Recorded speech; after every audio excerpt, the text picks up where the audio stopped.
Ladies and gentlemen, good day and welcome to Bajaj Finance Limited Q4 FY26 earnings conference call hosted by JM Financial Limited. As a reminder, all participant lines will be in the listen-only mode, and there will be an opportunity for you to ask questions after the presentation concludes. Should you need assistance during this conference call, please signal an operator by pressing star, then zero on your touchtone phone. Please note that this conference is being recorded. I now hand the conference over to Mr. Ajit Kumar, Executive Director, JM Financial Limited. Thank you, and over to you, Mr. Kumar. Thank you, Nirav. Good evening, everyone. This is Ajit Kumar from JM Financial. Welcome to Q4 FY26 earnings call of Bajaj Finance Limited. On behalf of JM Financial, I would like to thank Bajaj Finance Management for giving us the opportunity to host them. To discuss the earnings, I am pleased to welcome Mr. Rajiv Jain, Vice Chairman and Managing Director, Mr. Sandeep Jain, Chief Operating Officer and Chief Financial Officer, and other senior members of the management team. I now invite Mr. Rajiv Jain for his opening remarks, post which we will open the floor for Q&A. Over to you, Rajiv. Thank you, Ajit. Thank you, JM.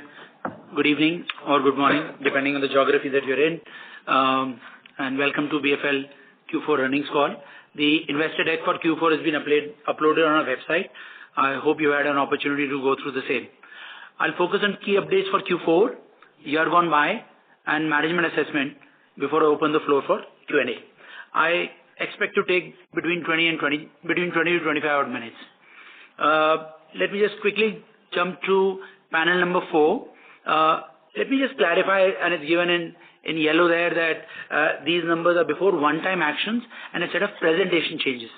Overall, I would say from a company standpoint, it was a pretty strong quarter across all key metrics of volume, new customer addition, AUM growth, credit cost, profit growth, return on assets and return on equity. During the quarter, the company crossed a milestone of 5 lakh crore AUM. It's a proud moment for us as a company to end the quarter at approximately 5 lakh 10,000 crore. In Q4, AUM grew by 22.4% and PAT grew by 26.7%. In Q4, AUM grew by a record 25,500 odd crores. We booked 12.9 million loans and added 3.93 million new customers to the franchise. Overall, the customer franchise as of FY26 March stood at 119.3 million customers. Let me now go to panel 5. It's a little busy slide. There are a set of one-timers pertaining to, in this panel I'll try and explain, there are a set of one-timers that are pertaining to Q4 FY25 and Q4 FY26. The principal objective of this panel is to provide a simplified reconciliation of core financial performance with that of reported numbers. That's the objective. Let me start first of all with Q4 FY25 last year. In Q4 last year, the company had recorded an additional ECL provision of 359 crores. Also in Q4 FY25, the company had recorded a tax benefit of 348 crores. That's Q4 last year. In Q4 this year, the company has taken an additional ECL provision of 142 crores towards management and macroeconomic overlay. That's point number 1. 2, the company has also revised disclosure of recoveries against return of loans. This was earlier presented under other operating income. It will henceforth, effective Q4 FY26, will be reported under loan losses and provisions as a net number. This has no impact on PBT and PAT for the quarter, but changes the ratios. It principally leads to redefining 2 key metrics which are important for investors and for us as management, which is OPEX to NTI and loan loss to average AR. As a result of this change, the OPEX to NTI is increasing from 33.2%, which is what it has come in, to 33.8% as a result of this reporting change. And loan loss to average AR is reducing from 1.75% to 1.65%. So this is really how we will report going forward as a company. You will have to adjust the analysts will have to adjust the numbers to reflect this. I just want to summarize once again, This panel principally is intended to help clearly depict the core profitability, which has seen a growth of 26% on PBT, as you can see, and 27% for PAT. Let's now jump. I'll quickly cover the key points on panel 6, 7, and 8. I'll only cover the high points. As I already said, AUM crossed 5 lakh crore. The growth was pretty secular across all businesses. The gold loan portfolio continued to witness strong momentum. It grew by 115%. The business now contributes to 3.5% of overall AUM. We foresee gold loan portfolio to probably cross 5% of total AUM by FY27. Other lines of businesses also continue to grow in a healthy manner. That's covered in panel 67 later in the slides. MSME continued to see muted growth. It grew by 6% only on account of a set of proactive risk actions that we have been taking since Q2 FY26. We expect that it should come back to double-digit growth or the company growth momentum between Q2 and Q3 of FY27. Cost of funds improved by 4 basis points in Q4 and came in at 7.41%. NIM remained steady. Deposit book came in at 68,533 crores. It contributed to 16% of consolidated borrowings. OPEX to NTI, going back to the earlier point that I made, came in at 33.8% in Q4 as against 33.6%. These are new numbers. Otherwise, it came in at 33.2 and an improvement of 10 basis points versus Q4 last year. There was a marginal increase sequentially, primarily due to, now I'm talking sequential, on account of cost of new labor code and accelerated gold loan branch expansion. AI implementation continues to accelerate across the length and the breadth of the company, and I'll cover that shortly. Full-time employees stood at 71,613 employees. We added just a tad below 1,800 employees in Q4. 50% of them were actually in gold loan and MFI. Loan loss to average AUM, as you know, what investors have been used to, came in at 175 basis points or 1.75% as against 1.97% in same period last year or Q4 FY25. Stage 2 and Stage 3 assets, just to give you texture on credit quality, have sequentially reduced by 430 odd crores. We've seen continued improvement on this metric through FY26 over the last 3 quarters. The vintage credit performance, which does not show up in loan loss to average AUM across 3 MOB, 6 MOB, 9 MOB, continues to reflect significant improvement in credit quality and gives me reasonably high degree of optimism about credit cost outlook for FY27. I'll also cover 2 key points which will further reflect our confidence on credit cost outlook for next fiscal, which I'll cover in a moment. But GNPA and NPA came in at 1.01 and NPA came in at 41 basis points. Provision coverage ratio was at 60% as against 54% same time last year. The point that I made on credit quality, a reasonable amount of credit costs in the previous year came in from the MSME lines of business, which, as I said, we've already taken proactive reduction by close to 30%. That's why it grew by 6% in full year, where the company grew by 22.5%. It should be back in growth mode, and I think in our assessment, the worst is behind us by June 26. The captive two-wheeler and three-wheeler business, which now contributes to less than 1% of AUM, but even in Q4 accounted for 13% of GNPA and 5% of overall credit cost in Q4. This book will principally just wind down to less than 1,500 odd crores which is virtually nothing by September 26. It will lead to further improvement in GNPA and should result in lower credit cost for FY27. Let me now just cover FinAI transformation. There are 5 panels.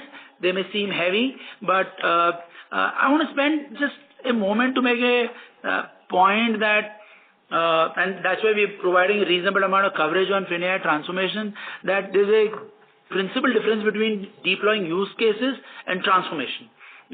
Fundamentally, transformation is about reshaping the business model and in general covers all aspects of business. I just want to highlight that we are doing transformation and we are not doing use case deployment. That's why we are presenting the expanse of the work companies doing on AI. So that's just one point I want to leave. We expect FY27 to be probably the busiest year from a FinAI transformation in terms of outcomes, inputs and outputs as a firm, and significant amount of time, effort and energy of management team over the last 15-18 months is going into it and should start to reflect in terms of the way consumer and employees experience us as a company in FY27. Just to give you some texture on the transformation work, I'm on panel 9. The company, the biggest part of AI is about whether you have the talent or not. We had 203 people in the firm who are dedicated as the AI unit. We are expanding that to 363 odd resources by June 27. So we continue to expand these the AI resourcing to ensure it can meet our aspirations and ambitions of becoming a FinAI firm. The step number 1 in FinAI transformation clearly is about data for AI. 52 million voice to data conversion happened. Around 2.3 million text to data conversion happened, and leading to significantly better insights on engagements or conversations with customers. AI generated digital banners and videos are enabling faster and cost efficient marketing and discovery infrastructure. Almost 100% of our videos are now AI generated. On customer engagement, 27 AI voice and text bots are now live, and all customer engagement is going into bot interface by June 26. By June 26, any communication across any channel by us as a firm, whether for sales, service, GMS, would have a text bot in it. Across 32 different lines of businesses that we run, plus whole host of services and DM. We send, as I've said in the past, 260 odd million pieces of communication on a monthly basis. All of them will have a bot embedded in it. On customer onboarding, AI-based data extraction, autofill application, product level scans, label scan, auto QC are increasingly reducing manual effort, improving controllership and straight-through processing. There are a whole host of numbers that I've given here. The idea is to, all the way between panel 9, 10 and 13, there are numbers that you can see here. As I said, the intent is to principally give you texture that how we are structurally going about process by process and asking a question, why can AI not be deployed in these processes rather than why it can be deployed. The most important dimension, I'm on panel 12, is we'll start to deploy agentic platforms on our from an architecture and roadmap standpoint. In FY27, we expect to deploy 800 plus autonomous agents and across operations, GMS, HR, technology and risk.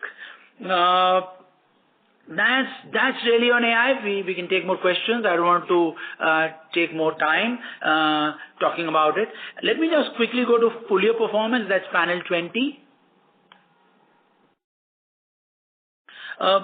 At a core-to-core level, it was a strong year for the company across all key metrics, and I think I am reasonably confident that we are getting back into a strong growth momentum across all key metrics as a firm. We crossed 2 milestones, as I said, 5 lakh crore AUM and 50 million new loans. The year so far has started off pretty well. It's likely for the first time, we've never done 5 million loans in a month.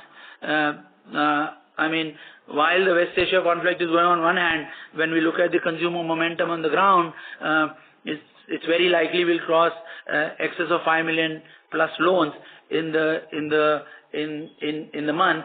Our last peak was 4.6 odd million loans and that was in festival period. So clearly the company is continues to generate momentum. Overall, last year we booked 52.5 million loans and added 17.5 million new customers on a full year basis. AUM I talked about grew 22%, PAT grew 24%, ROA for OPEX to NTI, I talked about it, showed an improvement of 36 basis points, despite rapid expansion of gold loan branches, reasonable expansion of MFI branches by the firm in last year. So that's really on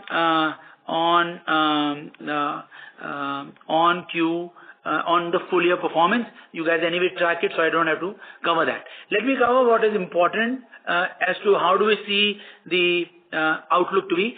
Just on the previous year gone by, the board of directors have dividend has been recommended to shareholders of 6 rupees per equity share. So that's a 600% dividend. It's broadly in line with the dividend last year, as we had outlined that part of the dilution that we do in BHFL will be shared with the shareholders. So we've continued to, in that spirit, continue to stay in on course of that as well. So that's really last year. Let me now go to important panel as to how do we see the management assessment to be from a next fiscal standpoint. As I said, the year so far seems to have started pretty well.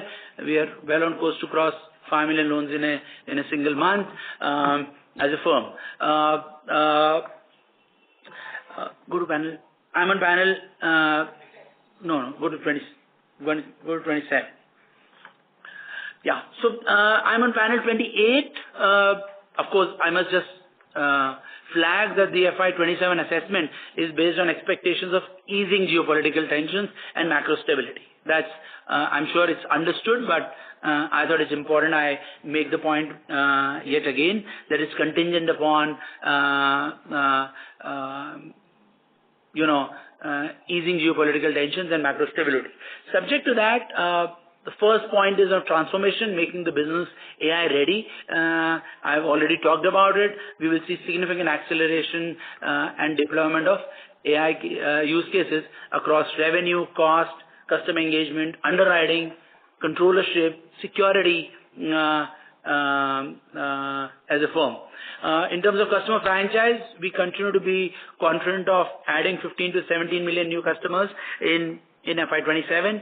In terms of AUM, we're confident of a 20 to 24% AUM growth, aided by new businesses that we've launched in the last few years as they begin to scale. Even last year, they contributed 3% of the total growth. So rather 3.5% of total growth even in the previous fiscal. And as we gain greater confidence, our market share in those businesses and their contribution to the business should grow. And we expect marginal moderation. It's a little bit contingent on how interest rates play out, caused by geopolitical tensions. On OPEX to NTI, we expect to see continued improvement of 25 to 40 basis points from current levels. On credit costs, this is a new credit cost metric, which, as I said, we just reported 165 basis points or 1.65% credit cost to AUM. Then the revised metric, we expect this to continue to trend down. The reasons I talked about earlier, which is winding down of two-wheeler portfolio and the MSME business, being out of the woods by June 26. In terms of profitability, we are pretty optimistic about the profit growth. ROA came in as of fourth quarter at 4.6%. We continue to guide for a 4.4 to 4.6%. Return on equity came in at 20%.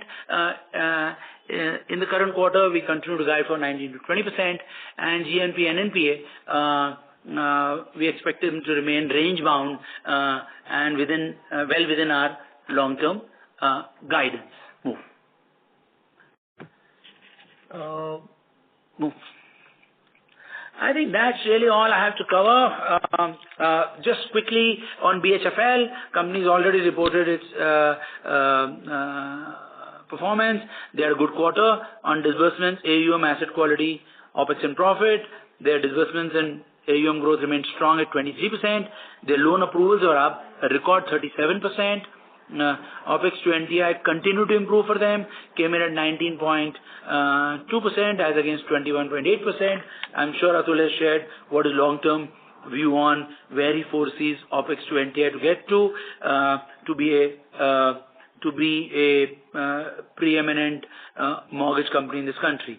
PBT for them as in Q4 grew by 20%, and PAT, excluding one-time reversal, grew by 20%. And asset quality continued to remain very, very healthy, with GNP and NNP at 27 and 11 basis points. BFSL, though small, continued to grow, delivered a 77% growth in AUM, and their profits were up 50%. They added 124,000 new customers in Q4 and delivered a ROE of 10.5%. So that's really on BFL Q4, the management guidance and its subsidiaries, the management guidance for FY27. Just the last point, which I did not cover, I should have covered, on panel 60, in terms of portfolio quality, across panel 70 onwards, 70, 71, 72, and 73 continue to all be in green, are seeing sequential improvements across all portfolios. Only business loan and professional loans is yellow, which I've articulated twice over the last 20 minutes on how we foresee that this should turn. This will not turn green in a quarter, because the denominator also has a role to play. As it starts to grow by Q2 or Q3, we will start to see this turn to green. That's really the quarter gone by, year gone by, and our guidance or assessment, management assessment for next year. We are happy to take questions as management. Thank you very much. We will now begin with the question and answer session. Anyone who wishes to ask a question may press star and one on their touchtone telephone. If you wish to remove yourself from the question queue, you may press star and two. Participants are requested to use handsets while asking a question. Ladies and gentlemen, we will wait for a moment while the question queue assembles.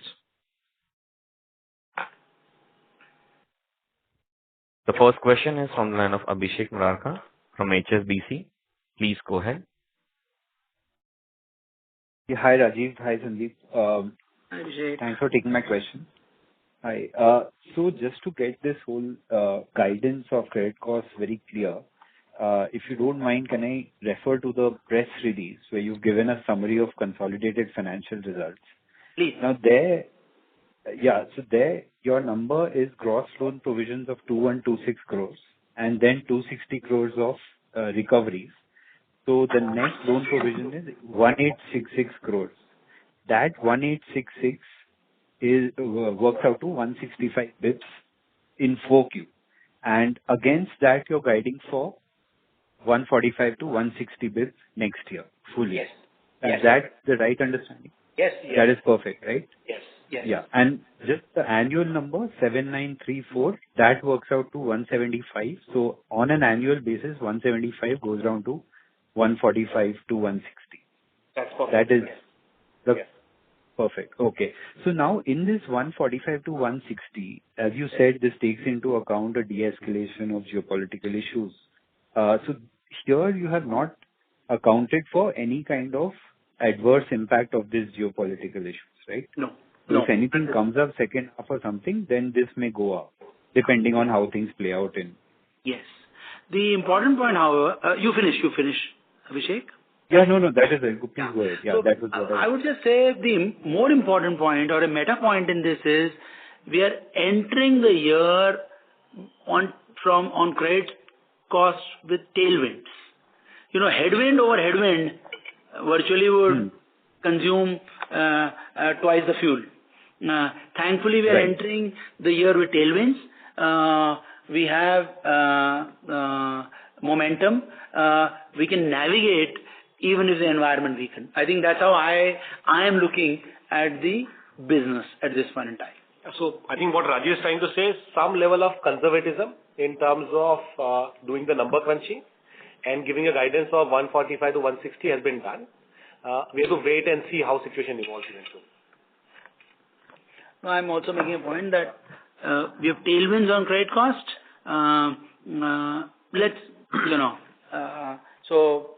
We don't have headwinds. So that itself is a big help. Thank you. Abhishek, I'll request you to come back for a follow-up question. Ladies and gentlemen, a kind request, please limit yourself to one question per participant and rejoin the queue for a follow-up question. Next question is from the line of Shreya Shivani from Nomura. Please go ahead. Yeah, thank you for the opportunity. My question is on the guidance, the long-term guidance of ROA probably inching towards 4.3 to 4.7%. I mean, for FY27, I understand you've given the explanation on OpEx, and probably that will be the bigger driver. But if you can help us get into the details of this 4.3 to 4.7 over the longer term that you have spoken about. Also for FY27, as per the basic math that I was picking up, you may need a little bit more NIM expansion to achieve the ROA guidance for FY27. Is my understanding correct or not? Please let us know. Yeah. Sorry, just repeat the last point. So for FY27 also, as per my math, you will need a NIM expansion also, or at least a NIM stable, flat NIM or an expanding NIM to achieve the ROA guidance for FY27. Yeah. Okay. Got it. See, the answer is to the second part is no. See, look, if you go to panel 35, which is a 19-year long snapshot, doesn't feel like that long actually. 19 years. If you see since FY20, forget FY21, but even if you take FY18, 19, 4.2, 4.1. FY22 4.2, I'm leaving FY23 5.3, 5.1, 4.6, 4.3. I think we continue to numbers speak for themselves. I'll add a dimension of ROE guidance of 20 to 22. Last 6 years adjusted for COVID speaks for themselves. So and during this period, as you can see from a balance sheet standpoint, the balance sheet moved from 115,000 crore to now 510,000 crore. So should give you confidence that we can continue to sustain the ROA at times by expanding margins, at times by reducing cost, at times by reducing credit cost. These are the three principal levers in terms either growth, four levers rather: growth, margin expansion, operating expenses and credit costs, depending on how what the environment is, what is the state of the business. We orchestrate these four to deliver an outcome of 4.3 to 4.7% ROA and a 20 to 22% ROE to investors on a long-term basis. And just to help you with the maths on 4.6, the guidance metric for the next year on ROA. And that's the reason why Rajiv, when he presented the financial statement and numbers, he said, look at the core financial performance. If you look at core financial performance for last year, the ROA came in at 4.6. And the guidance that we are giving for next year is 4.4 to 4.6. I don't think that there will be a need for NIM expansion in the next year to be able to deliver that. We have to ensure that we grow nicely, which is where the 20 to 24% guidance has been given. And we have to ensure that we remain reasonably anchored on the operating performance of the company, which is OpEx to NTI as a metric and loan loss to average year. As we deliver that, I think there is enough and more headroom available in the ROA profile of the company. Thank you very much. Next question is from the line of Kunal Shah from Citigroup. Please go ahead. Yeah. So on the growth guidance, 22 to 24 odd percent, apart from SME, which you appear maybe it's almost bottomed out, we have started to see the sequential growth and we will get into double digits. X of that when we, and the newer businesses, where do we see we would be able to grow at a pace faster than the overall AUM growth? And which segments do you still believe could continue to lag? So particularly on our core segments as well. If you can highlight that, that would be helpful, yeah. Yeah. So, Kunal, the idea would be to maintain the portfolio mix. I think that's very, very dear to us. That gives us the right balance of risk and profitability. So that's going to be the agenda for next year as well. Having said so, I think when you look at current year number of 22.4% of AUM growth, this is impacted by two things. One, the captive two-wheeler three-wheeler financing business has seen an attrition of 60%. That's almost 6,500 crores of attrition that we have recorded in the current year on account of winding down of captive business. That's one. Second, MSME, the growth used to be 25, 28, 30%, has been brought down to 6%. These two business, one, the impact of captive dial down will be much lesser in the next year. MSME should start to come back into some growth momentum to double the number from second half onwards. These two things should provide tailwind on the overall growth number. Having said so, there are few businesses which are new in nature, like gold loan financing, tractor, CV, and so on and so forth. They may grow faster than rest of the business because of very, very low base. Of course, gold is no longer a low base, it's 18,000 crore balance sheet. But given that we are taking a growth stance in that business of doubling down on our branch presence in that business in the next year, we are reasonably hopeful that that should lead the overall growth profile of the company for the next year as well.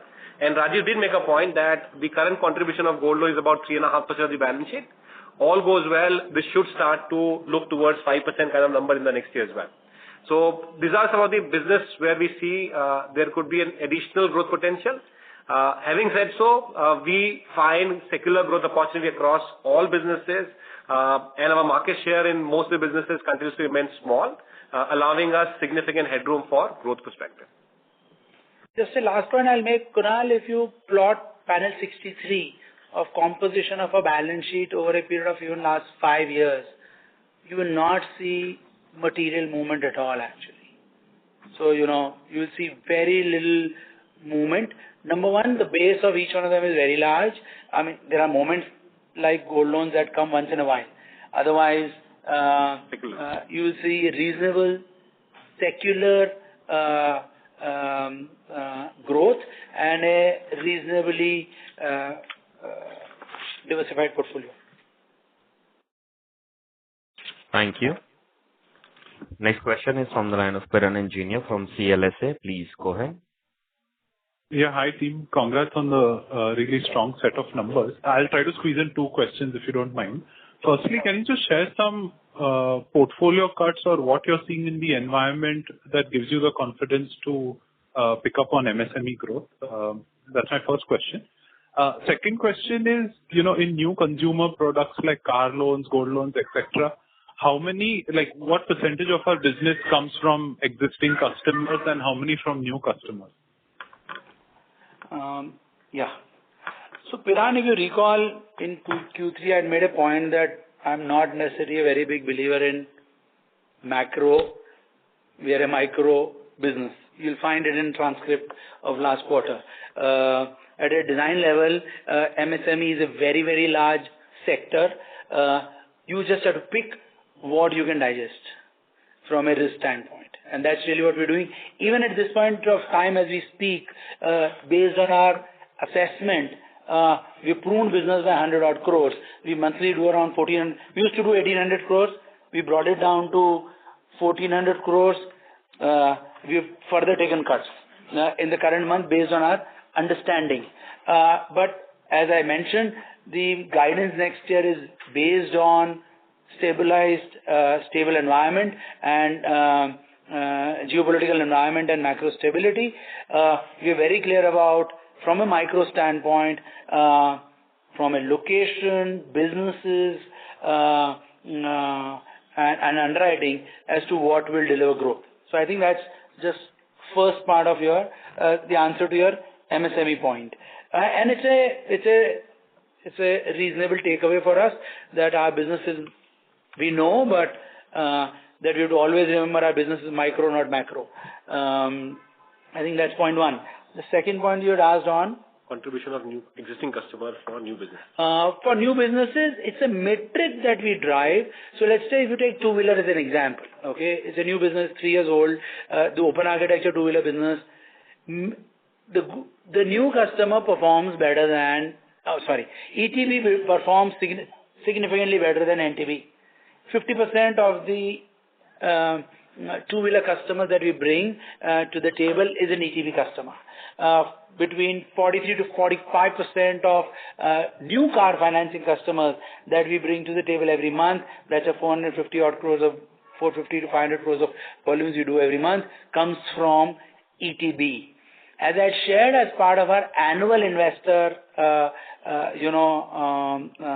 outlook, the 5-year outlook, that business by business, the 120 million franchise principally has very high wallet share across each line of business that we are in. I give an example of new car finance. New car finance and used car finance, 35% of all new car finance and used car finance as per bureau data principally comes from this 120 million customers. Okay, personal loan, our market share is between 8.5% and 9%. At India level, the number is 40%. 45% of personal loans takers in India come from our 120 million franchise. So I can go on business by business, risk and wallet and operating leverage. All three require us to focus on this metric across all our 32 lines of businesses. And we track it very diligently and ensure that we deliver the mix that we have planned for. Thank you. Next question is from the line of Concall from Oaklane Capital. Please go ahead. Hi team, thanks for this opportunity and thanks for wonderful results. I have two questions. One is, what kind of capex or investment we are going into AI infra? Can you give some color and what kind of ROI and payback you are investing? And secondly is when it will start impacting the P&L via either cost saving or some kind of faster turnaround or whatever the metrics you are taking. Benefits, as I said, consumers and employees both should experience in the current year what AI does for them. So that's one part. As I said, SMS or bots being the simplest example, walking into 3,000 stores or 2,000, we said 2,700 across gold loan branches, customer service branches, and in stores. We will deploy close to 2,700 cameras, customer identification, reduce friction, which means faster turnaround, which means lower cost. So better customer experience on one side and lower cost on the other. A AI call center agent is 1/3 the cost, straight. So we at a point in time had 5,000 outbound voice agents. That number itself we have brought down, step number 1, in terms of optimization, and 2, 30% of them are now AI voice agents. That's 1/3 of the cost straight. So line by line.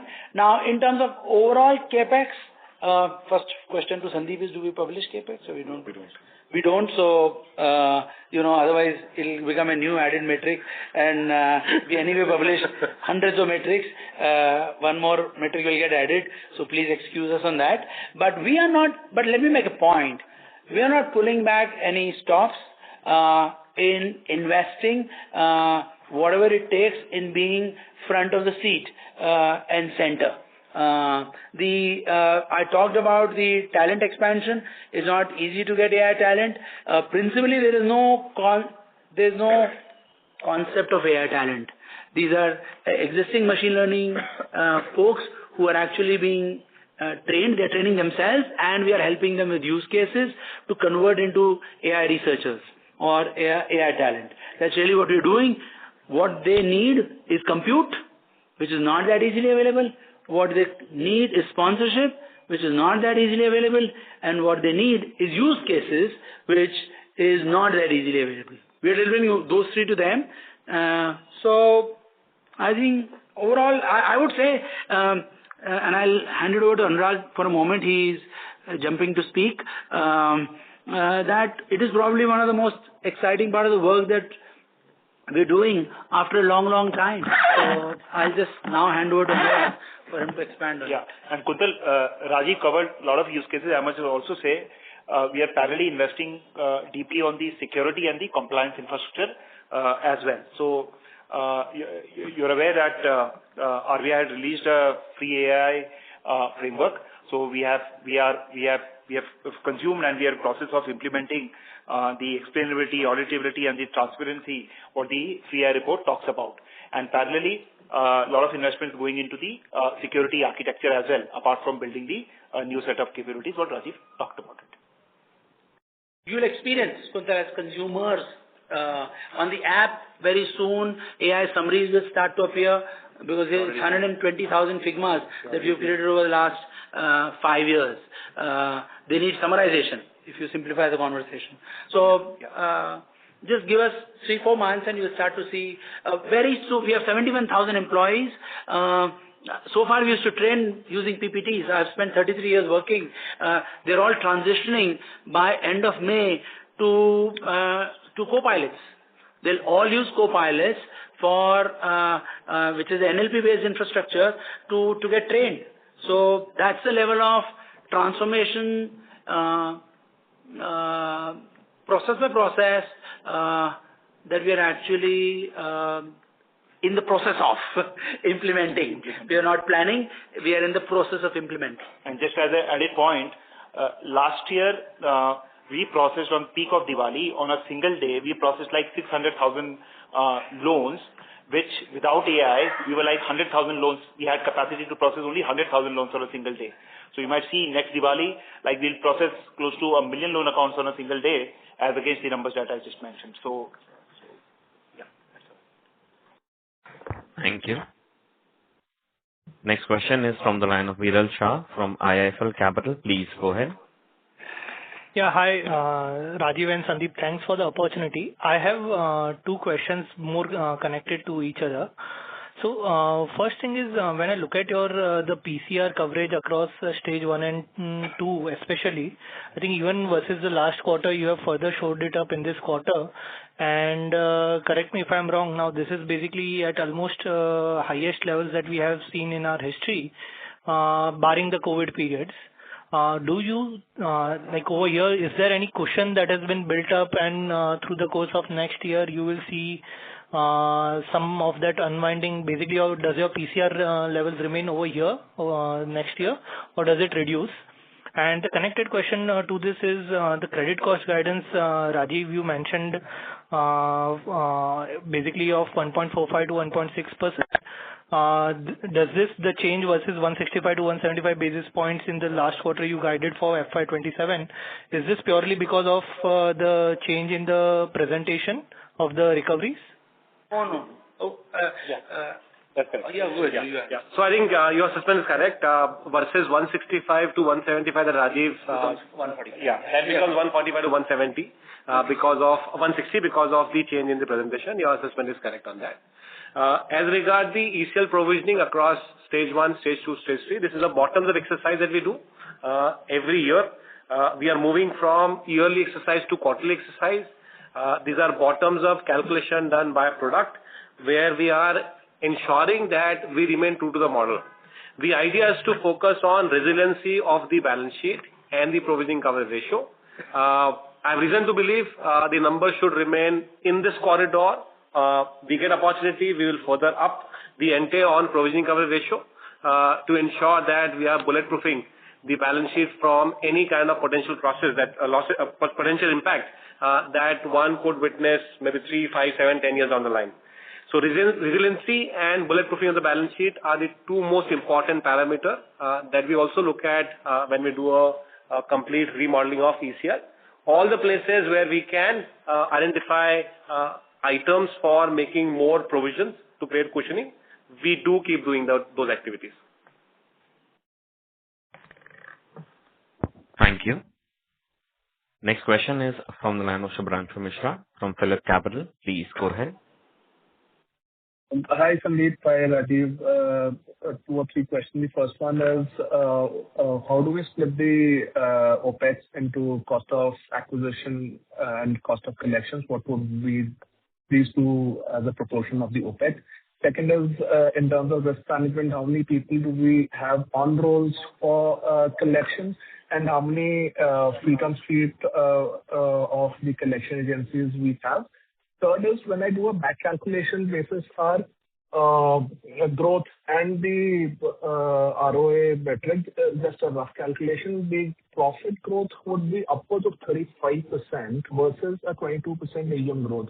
Is that a fair assessment? We are looking at 35%-40% kind of a growth levels in profit in 27. What do you think? Yeah. I'll cover. Also, I'll need AI for all the three questions. They're all three different. But on a lighter vein. Sandeep. Yeah.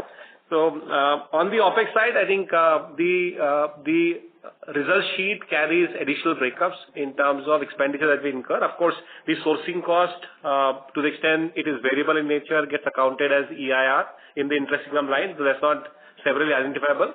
But the recovery commission and the cost that we incur for collecting money from the customers and doing DMS, debt management services, is shown as fees and commission expenditure separately in the result sheet.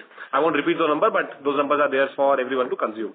As regard the profit growth for the next year, 22-24% growth in AUM should lead to a little better growth in profitability, because if we are supposed to deliver operating efficiency growth of 25 to 40 that Rajiv has talked about, if we see improvement in basis point, if we see improvement in loan loss to average as a metric in the next year, even with a marginal moderation that we are talking about from NIM perspective, which is also documented as part of the assessment for next year, there is a possibility that the P&L growth may be faster for the next year than the balance sheet growth. I don't think that I've done a maths internally which suggests a 35% number to me, but I'll be more than happy to be positively surprised if the number to come. As Rajiv said, we'll probably need AI to be able to deliver that. But we have tailwinds. I made the point earlier. I would just make a point, Subhranshu. We have tailwinds. Subject to geopolitical stability, we should be in good place.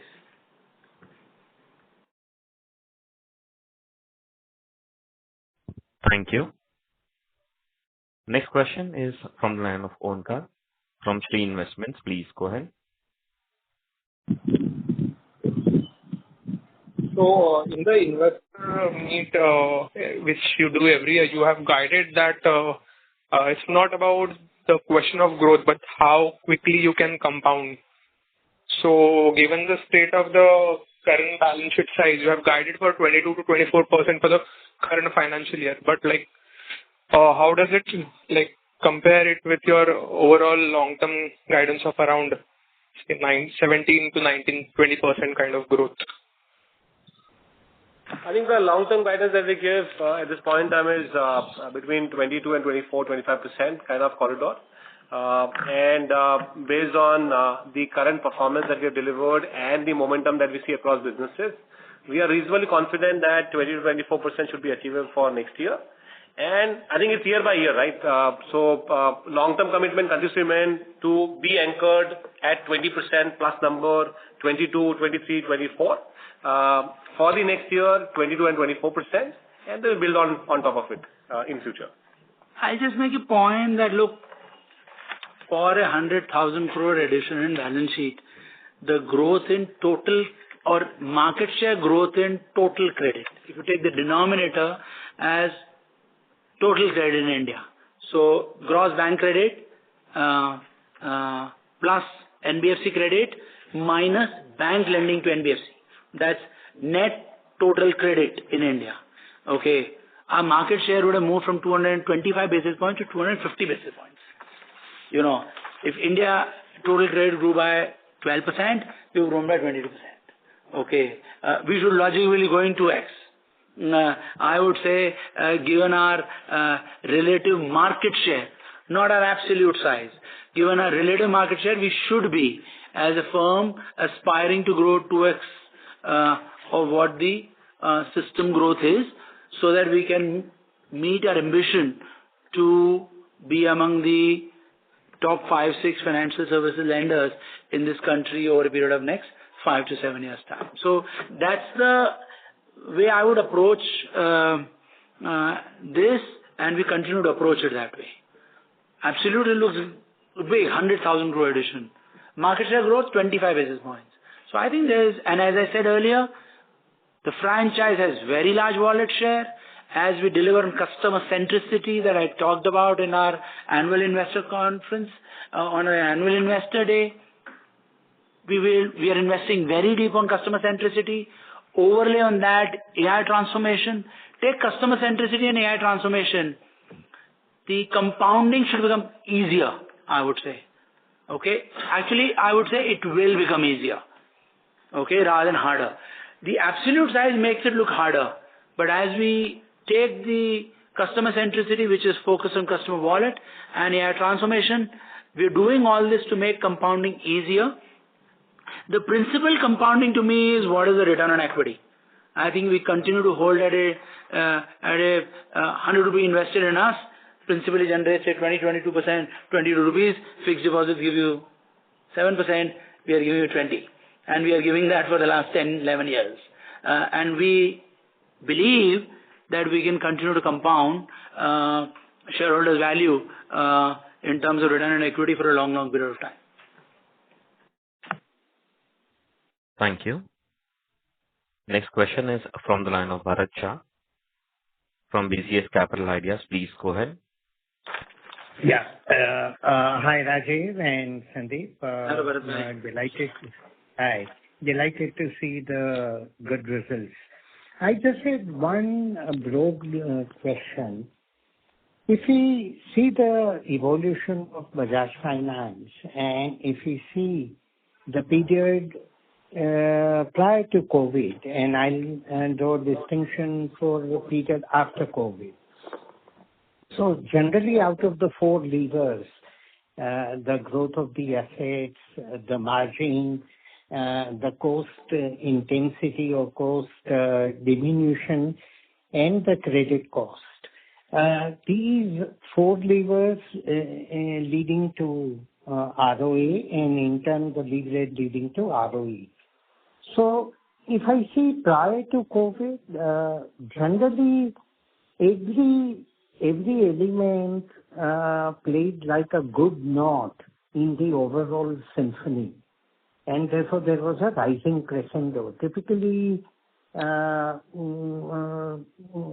yields and cost of the funds were managed to give typically a good or rising kind of NIM. The growth has always been very focused and strongly delivered vertical by vertical, business segment by segment.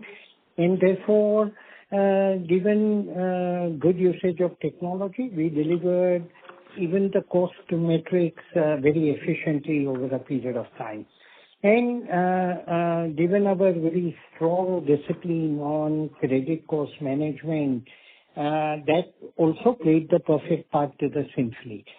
Even if there was some one note out of the four notes which might be playing a little jarring note at a particular point, overall symphony in terms of return on asset and return on equity typically tended to be buoyant and in our favor.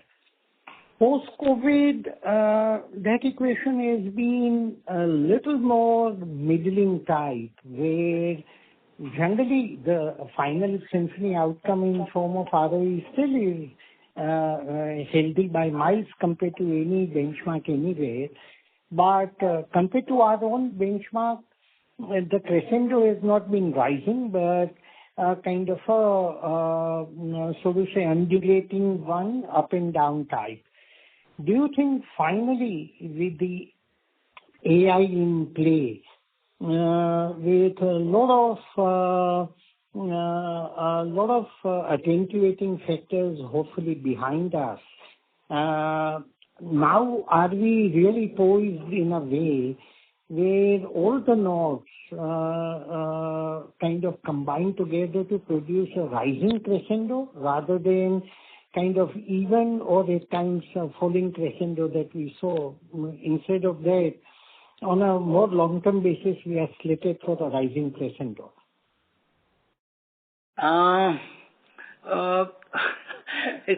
Okay, your observation is correct. I think first point. Point number two, I think pre-COVID to now, Bharat Bhai company is 4x. 140,000 crore balance sheet, 3.5x. We are 510,000 crore. That's point number two. But through this period, the return on assets have grown. Through this period, if you take only two measures of return on assets and return on equity have remained, and I'm on panel 35, we were at FY19, 22.5. We had just raised FY20, 20.2%. And we've remained between 19 and 20%. So that's point two. Now come to post-COVID. Now, COVID was a big shock.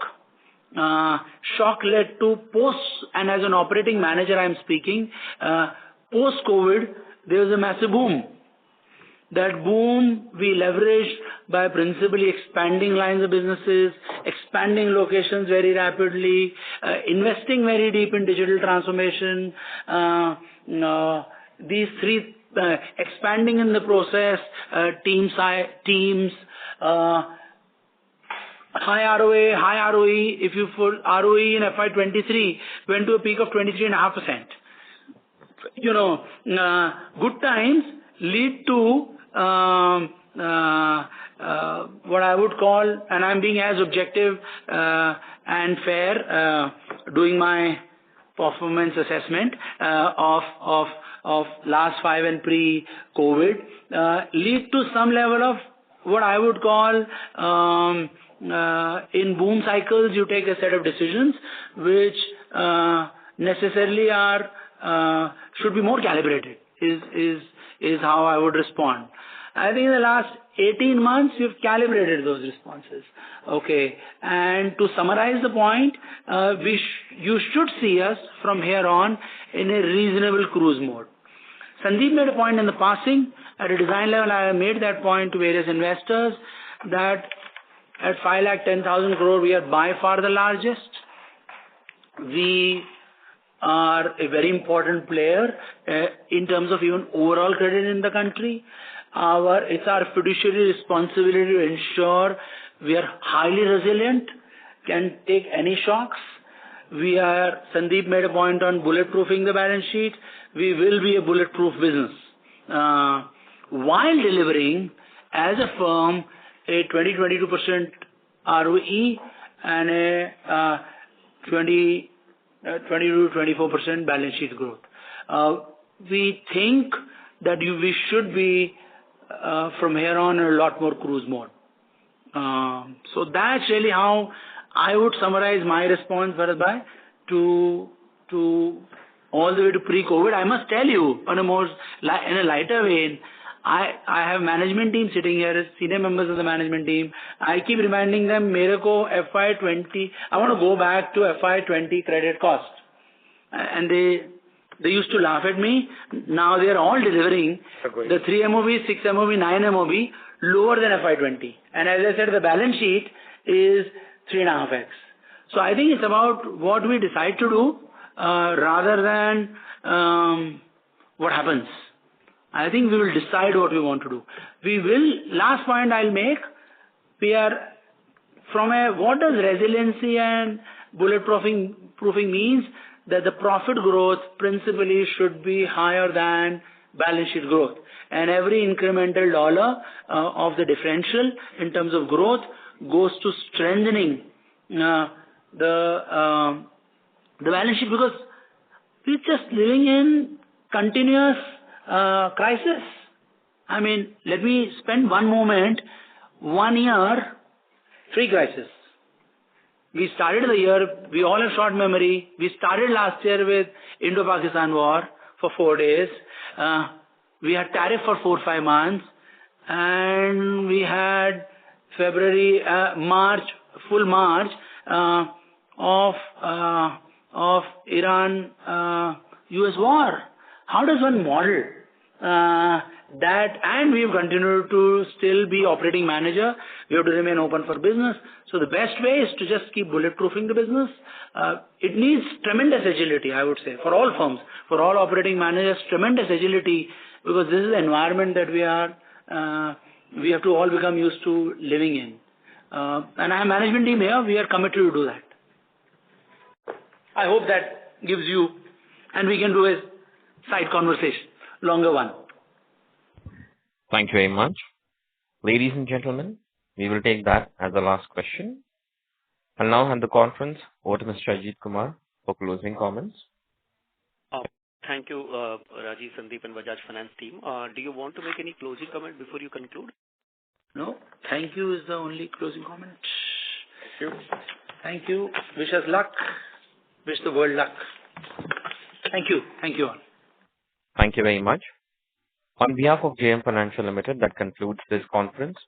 Thank you for joining us, and you may now disconnect your lines. Thank you.